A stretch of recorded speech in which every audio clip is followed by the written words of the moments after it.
August 28, 1963, 250,000 people took part in the March on Washington for Jobs and Freedom, a key moment in the civil rights movement. This past weekend, tens of thousands of people rallied at the National Mall to commemorate the 15th anniversary of the '63 March. The Real News' Jaisal Noor caught up with scholar and activist Dr. Keeanga-Yamahtta Taylor. I came for several reasons. I think that,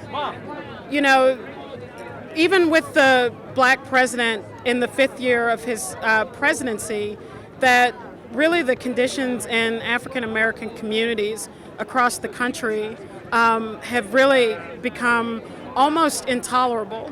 I come from Chicago, where the mayor in the last few months has closed 54 schools in predominantly black neighborhoods. We have issues of gun violence, issues of poverty, unemployment. And so there really is the need for the rebuilding of a movement that can take on these issues in a way that really have not been addressed since the black freedom struggles of the 1960s. And so I really came here to try to connect with other activists, other grassroots networks of people who are doing this work in different localities around the city, but for whom that there needs to begin to be some sort of national knitting together of these networks that is different from really the leadership that has called this march in the first place, which all too often is a lot more interested in their proximity to people in the White House and not rocking the boat than really building the kind of movement that we need to address these very deep and substantive issues that are affecting black people across this country. And why is it important for the leadership of this march to take that on? Because I heard a lot of the speeches in the beginning, and they were talking about mass incarceration and public education and deportations. I don't think anyone's really putting all the blame on President Obama, but talk about why it's important to hold leaders' feet to the fire when it comes to these issues. Yeah, I don't think anyone, could say that the conditions that exist currently in black communities are the sole fault of Obama. It is true that there is this Congress that is filled with Republicans who would rather die than to allow him to get any piece of legislation through concerning anything. At the same time, we also can't act as if Obama or the unprecedented number of black elected officials in this country are just passive passengers on the train of, society, that they actually have the power and ability to shape policy and to advocate for things. So when Obama says that, he won't champion any specific programs that are targeting the specific problems in black communities, then it really is a denial of the institutional nature of racism in this country. When Al Sharpton says that, we shouldn't ask Barack Obama to have a black agenda, is basically to deny the institutionality of racism in this country and to say that we need more than just goodwill and good intentions. We actually have to have jobs programs. We actually have to fight for public budgets that keep public housing, public schools, public services open and available to people who need those services because of discrimination that exists in the workplace, that because of discrimination that exists in the real economy. This first march was called in 1963 against racism and economic deprivation. Those are the two remaining defining features and characteristics of black life in this country. And it means, just as it meant in the 1960s, that we have to have programs that actually overcome the racism that is endemic in the way that the economy functions.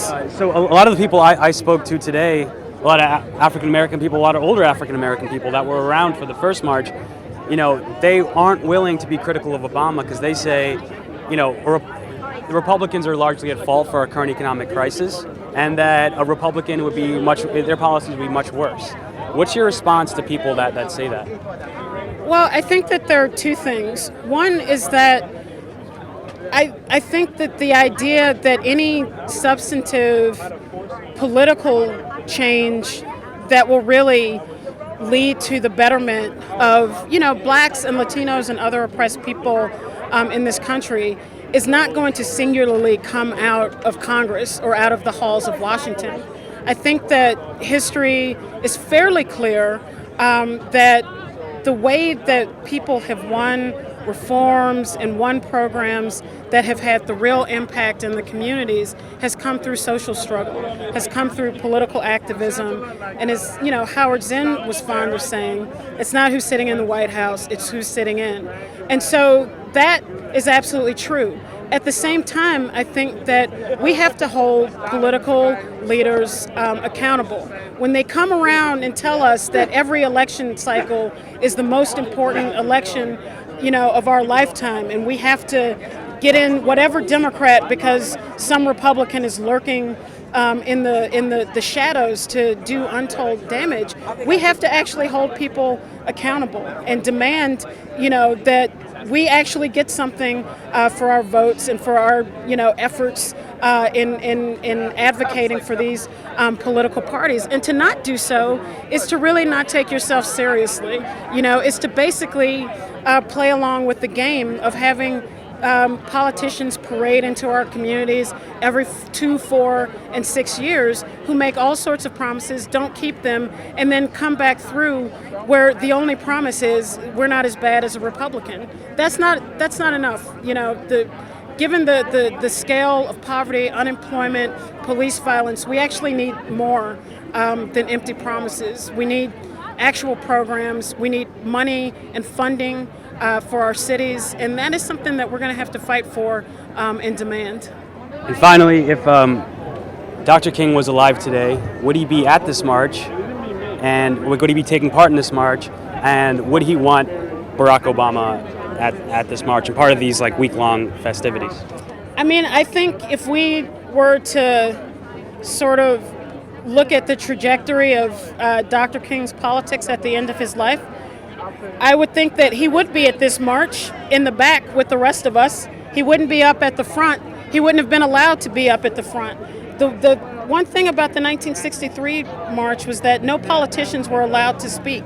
The politicians were told, you speak all the time. Now is your time to actually listen to the demands of the community. Here, there's a whole parade of politicians, a whole parade of politically connected people making 2-minute platitudes about a dream, about a dream, about a dream. And there's very little discussion about what actually needs to happen to make that dream realized. I believe that if we know anything about Martin Luther King is that he understood the heart of the civil rights movement was in the streets, was not in the halls of Washington, D.C., and that you had to fight, to struggle, to get anything that was actually going to make people's lives better. So I think that he would be in the streets with us. He would be in the streets demanding, more of this administration, demanding to keep our schools open, public housing, and all the rest of it. Thank you so much. Sure.